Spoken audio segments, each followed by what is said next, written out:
100 days tip challengeல இன்னைக்கு day 7 ஓட tip தான் பார்க்க போறோம். ஸோ லாஸ்ட் day 7 ஓட டிப் என்னன்னு பார்த்தீங்கன்னாக்கா இன்டிமேட் க்ரீம்.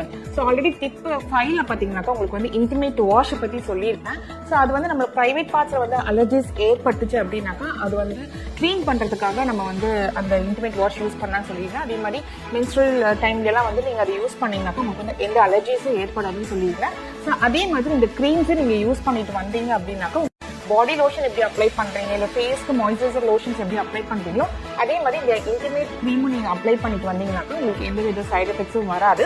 அதே மாதிரி இதில் பார்த்தீங்கன்னாக்கா ப்ரோபயோட்டிக் அண்ட் லாக்டிக் ஆசிட் இருக்கிறதுனால உங்களுக்கு வந்து அந்த இடத்துல ப்ரைவேட் பார்ட்ஸில் வந்து அந்த சைட்ஸ்லாம் வந்து அலர்ஜிஸும் ஏற்படாது, அந்த இச்சினஸ் இருக்காது, அந்த பிளாக்னஸாக ஒரு மாதிரி ட்ரையாக இருக்கும் இல்லையா, அதெல்லாம் ஏற்படாமல் உங்களோட ப்ரைவேட் பார்ட்ஸ் வந்து ஹைஜீனிக்காக நீங்கள் வச்சுக்கலாம். ஸோ இந்த டிப் உங்களுக்கு ரொம்ப பிடிச்சிருக்கும்னு நினைக்கிறேன். இன்னொரு டிப்ல உங்களை மீட் பண்ணுறேன். Take care, by.